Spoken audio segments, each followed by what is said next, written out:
হরে কৃষ্ণ। আপনাদের সকলকে অসংখ্য ধন্যবাদ। আজকে আমাদের বিষয় হবে ভগবদ গীতা থেকে আমরা যদি 4টে শিক্ষা ঠিক মতো পালন করতে পারি বা সেই শিক্ষা যদি আমরা নিজের জীবনে গ্রহণ করতে পারি, আমাদের জীবনে অনেক রকম পরিবর্তন বা বিভিন্ন সমস্যা থেকে আমরা দূর হতে পারবো এবং নিজেকে সুন্দরভাবে ভালোভাবে আমরা সুস্থ থাকতে পারবো এবং মনের মধ্যে কোনো খারাপ চিন্তা আসবে না এবং কোনো রকম সমস্যা আসবে না। তা আপনারা মন দিয়ে শ্রবণ করবেন এবং এই গীতা যদি না থাকে অবশ্যই আপনারা সংগ্রহ করবেন। এই গীতা থেকে যথাযথ ভগবদ গীতা, যেটা ভগবানের মুখনিসৃত বাণী, এইখান থেকে আমি 4টে শিক্ষা আপনাদের কাছে উপস্থাপন করব, যেই শিক্ষা আমাদের প্রত্যেকের জীবনে অনেক কিছু পরিবর্তন এসে তার সুন্দরভাবে জীবনযাপন করতে পারবে। প্রথম দেখুন, যে শিক্ষাটা আমি পেয়েছি আপনাদের কাছে শেয়ার করছি। যদি কোনো ভুল থাকে আমাকে ক্ষমা করবেন।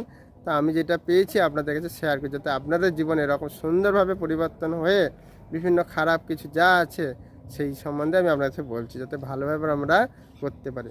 প্রথম হচ্ছে, কোনো পরিস্থিতিতে অশান্ত হলেও নিজেকে শান্ত রাখার চেষ্টা করবেন।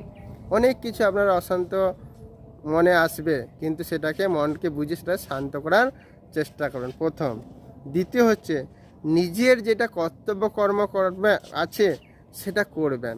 যত রকম সমস্যা থাকুক না, আমি কর্তব্য কর্মটা করতে যাচ্ছি, এত সমস্যা, আমি আর করবই না। আপনার যেটা কর্তব্য কর্ম সেটা করবেন। কেমন? 3 নম্বর হচ্ছে, নিজেকে দুশ্চিন্তা গ্রহ থেকে না হয়ে, দুশ্চিন্তা বিভিন্ন আসলেও তার দ্বারা প্রভাবিত না হবেন না এবং নিজেকে ভয় পাবেন না। কেমন? যে দুশ্চিন্তা আসছে বলে আমি ভেঙে পড়বো বা আমার ভয় লাগছে, এটা না। আসছে আসুক, আমি আমার রাস্তা আমি ঠিকভাবে করে যাব।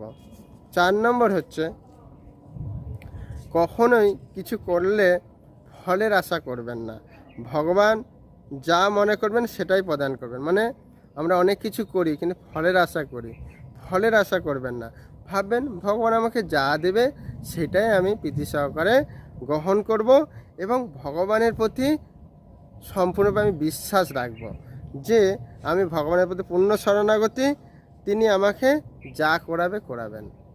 এই 4টে যদি শিক্ষা আমরা পালন করি, অবশ্যই দেখবেন আপনার কোনো রকম আর সমস্যা আসবে না। আর একবার বলে দিচ্ছি, অশান্ত মন আসলে সেটাকে শান্ত করার চেষ্টা করবেন।